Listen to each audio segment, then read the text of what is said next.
नमस्ते साथीहरु सबैलाई आजको भिडियोमा चाहिँ हामी कुरा गर्ने छौं दिवाकर शाह जुन यो भिडियो मैले देखाइरहेको छु यहाँ तपाईले देख्नुहुन्छ चाहिँ एसटीपी खबर चलाउँदै आइराख्नु भएको हाम्रो दिवाकर शाह दाइको अहिले विशेष सामाजिक सञ्जालमा चाहिँ निकै चर्चाको विषय बनेको छ। उहाँले एक दिन अगाडि आएर एउटा भिडियो रिलिज गर्नुभएको थियो जुन भिडियोमा चाहिँ दूतावास दबावमा चलाइदैछ सरकार भनेर चाहिँ हैन नेपाललाई रणभूमि बनाउने षड्यन्त्र अन्तर्राष्ट्रिय शक्ति भनेर चाहिँ एउटा भिडियो हाल्नु भएको थियो। सबैले देख्नु होला लाइक 2.5 लाखले हेर्नु भएको छ। कोकोले चाहिँ अब टिकटकतिर आई मीन सबै नेपाली जनतालाई थाहा भइसकेको छ टिकटकतिर मोस्टली सबैले हेर्नुभयो, युट्युबतिर कतिले हेर्नुभयो, फेसबुकतिर कतिले हेर्नुभयो हैन।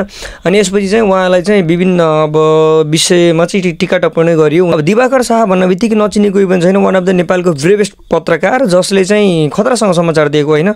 अनि जस नेपालीहरूलाई चाहिँ एकदम राम्रोसँग स्पष्ट रूपमा निष्पक्ष रूपमा समाचार दिँदै आइरहेको मान्छे, एउटा पत्रकारले निभाउनु पर्ने कर्तव्य र पत्रकारमा हुनुपर्ने गुण भेटिएको मान्छे चाहिँ एउटा इक्जाम्पल सेट गर्नु पर्यो भने चाहिँ एउटा अनिल त्रिपाठी दाइ, त्यसपछि उहाँ हैन उहाँहरूलाई चाहिँ एड गर्न मिल्छ क्या त्यो लिस्टमा चाहिँ राम्रोसँग एड गर्न। उहाँ दाइ दुईटा दाइ एउटा कट्टर दाइहरू हो क्या। अब यो कुरा चाहिँ अब मान्छेले बिर्सिएर अहिले विभिन्न ट्रोलको विषय बनाए हैन। अब को मान्छे कतिखेर परिवर्तन हुन्छ भन्ने कुरा त थाहा भएन, तर यिनी दाइबाट त्यति खतरासँग त्यहाँ लेभलको एक्सपेक्टेसन गर्न मिल्दैन। तर मान्छेले अहिले गरेको आरोप के हो भनेपछि एउटा के आरोप छ भनेपछि दाइले चाहिँ अस्ति भर्खर गुन्डुमा गएर महेश बस्नेतलाई भेट्नुभयो। त्यसपछि चाहिँ एमालेले चाहिँ उहाँलाई चाहिँ पैसा खुवायो भन्ने पनि आयो कुरा हैन। अब त्यसपछि दाइले चाहिँ मलाई चित्त नबुझाएको कुरा के भने चाहिँ आज त्यसपछि दाइले चाहिँ के भन्नुभयो भनेपछि यदि मेरो सेक्युरिटीको यदि ग्यारेन्टी हुन्छ भनेपछि म भिडियोहरु चाहिँ दिन्छु, बाहिर चाहिँ मसँग भएको प्रमाणहरु दिन्छु भनेर भन्नुभयो। अनि त्यसपछि त्यो भन्दै गर्दा दाइले चाहिँ आज एउटा भिडियो रिलिज गर्नुभयो हो। त्यो भिडियो रिलिज गर्नुभयो के भिडियोमा के छ भनेपछि यहाँ एउटा गाडी नम्बरवाला रिलिज गर्नुभयो। मलाई चित्त बुझ्यो के कुरा भनेपछि उहाँको कुरा चाहिँ मलाई सही नै लागिरहेको थियो जेसुको होस्। अब उहाँको गलत लागेको कुरा भनेपछि के भनेपछि स्पष्ट रूपमा आएर सुरुमै उहाँले प्रुफ राखिदिएको भए के हो भन्न खोजेको कुरा भनिदिएको भए चाहिँ जनताहरूले यति छिटो विश्वास गर्थे होला, उहाँलाई चाहिँ ट्रोल बनाउँदैनथे एउटा कुरा। दोस्रो कुरा के भयो भनेपछि आज जुन एउटा प्रुफको माध्यमबाट आज चाहिँ भिडियो रिलिज भयो हैन, म चाहिँ देखाउँछु ल, म आज अति भयो मानेनन् सबैले, मलाई विश्वास गरेन, म देखाउँछु भनेर भन्नुभयो। त्यो भिडियोमा चाहिँ मैले मानेको कुरा के छ भनेपछि यहाँ थम्बनेलबाटै थाहा हुन्छ हैन। थम्बनेलमा देख्न सक्नुहुन्छ एउटा प्रुफ उहाँले खोजेको भनेको जुन टिओबी ग्रुप थियो एउटा, उहाँको चाहिँ कुरा गर्नुभएको रहेछ दाइले एउटा कालो टी सर्ट भन्नेबित्तिकै त्यो टिओबी भन्ने ग्रुपले चाहिँ खतरासँग इन्भेस्टिगेट एउटा कुरा सही हो। जनतालाई चाहिँ त्योभन्दा अगाडि चाहिँ कसैलाई खुल्दुली थाहै थिएन टिओबी ग्रुप त्यहाँ आएर आन्दोलन गर्यो भन्ने पनि राम्रोसँग भाइरल भएको थिएन।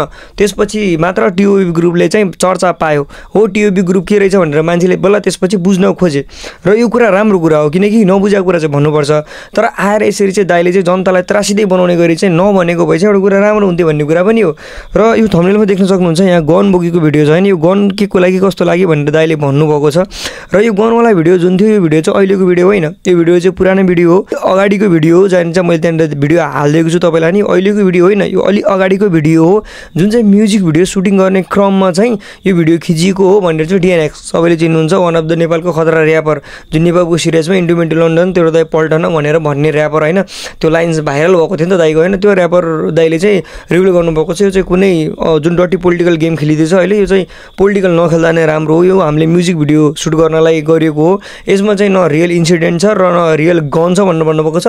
तर आरओएनबी अनुसार चाहिँ उहाँको लागि इन्भेस्टिगेसन गरेको छ पुलिसले चाहिँ, अब हो कि नै भनेर चाहिँ इन्भेस्टिगेसन अगाडि बढाएको छ र आज चाहिँ उहाँलाई चाहिँ हिरासतमै बस्नुपर्न सक्ने दिन हुनसक्छ भनेर चाहिँ न्युज पनि अघि भर्खर आइसकेको छ, सबैलाई थाहा होला होइन।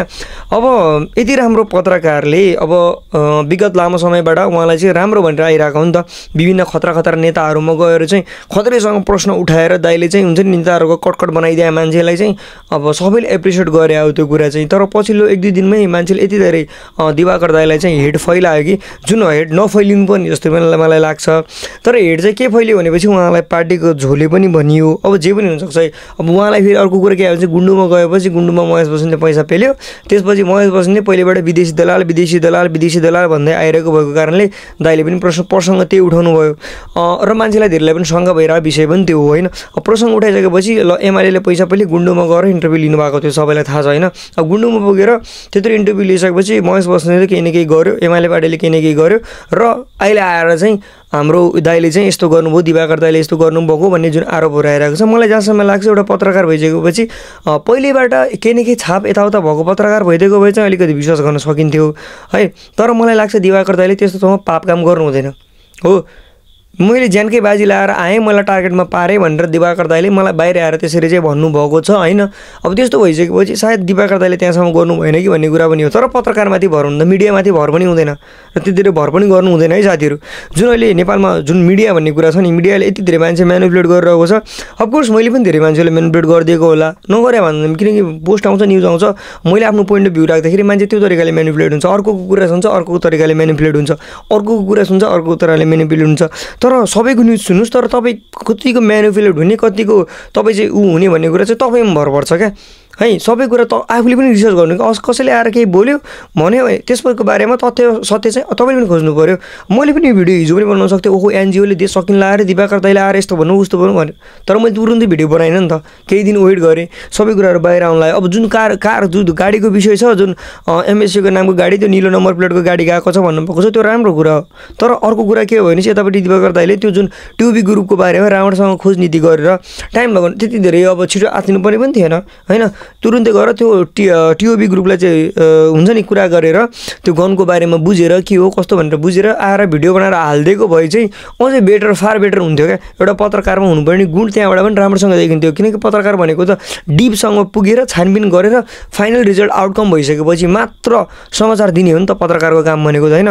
बिचमै म यो गऱ्यो यो यस्तो भयो भनेर बिचमै फाइनल रिजल्ट के हो थाहा नहुने बित्तिकै आएर भन्यो भने त त्यो अभियसली त्यो भनेको त अब कसले गर्ने भने चाहिँ हामी भनेको शान्तिरो मान्छे जुन हल्का फुल्का रिसर्च गरिन्छ, अब देखिन्छ त्यो कुरा आएर बाहिर भनिन्छ नि, त्यस्तो मान्छेहरूले के रहेछ है भनेर निष्कर्ष राख्ने। तर ठुल्ठुलो मिडिया ठुल्ठुलो पत्रकारहरूले त त्यस्तो गर्नु हुँदैन क्या। सानो हुन्छ नि त्यो भ्युज र लाइकको लागि गरे जस्तो पत्रकार जस्तो गर्नु हुँदैन क्या। किनकि एउटा तथ्यमा आधार रहेर तथ्य देखाएर ल यो कुरा 100% नै गलत हो भनेर चाहिँ ठोक्का गर्न सक्ने भए मात्र बाहिर न्युज निकाल्नुपर्छ। नत्र नेपालको जनता अहिले यतिकै डिभाइड भइरहेको छ होइन, सबैजना यताउता भइरहेको छ, यो चाहिँ निकै गलत काम पनि भइरहेको छ नेपालमा, सबैलाई थाहा छ होइन।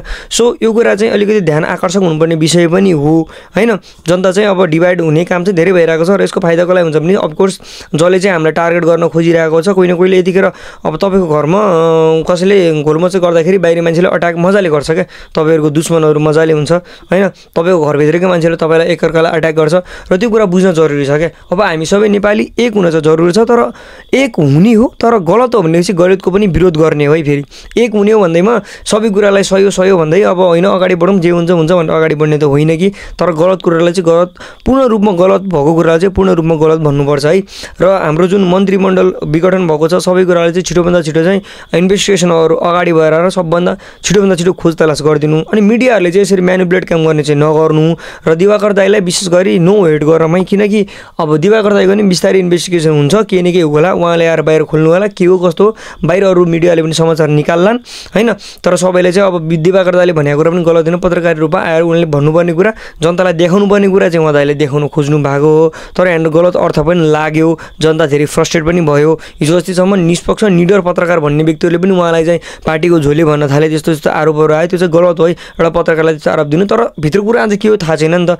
भोलि बाहिर आयो भनेपछि चाहिँ र दाइले चाहिँ साँच्चीको झोलेवाला काम गरेको रहेछन् भनेपछि त हामीले बहिष्कार गर्नु नै पर्छ।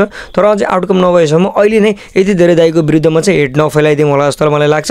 अनि यहाँ विशेष क्लिपहरूमा हाल्ने थिएँ एसटिभी खबरबाट, भोलि बिहान फेरि मलाई कपिराइट आयो भने गाह्रो हुन्छ साथीहरू। त्यसैले चाहिँ सबै कुराहरू चाहिँ डिभाइड नहुने, सबै न्युजहरू सुन्ने, तर आफूले डिसिसन चाहिँ लिने, आफूले पनि रिसर्च गर्ने क्या। हल्का फुल्का न्युज लिन्छ, तर हामी अरूकै दिएको मिडियाले जति देखाउन खोज्यो त्यति देखाएको न्युजबाट मात्रै हामी अपडेट हुन्छौँ क्या। आफूले पनि खोज तलास गरेर चाहिँ अलिकति हेऱ्यो भने चाहिँ मलाई जहाँसम्म लाग्छ राम्रो हुन्छ, आफ्नो डाउटहरू क्लियर हुन्छ है।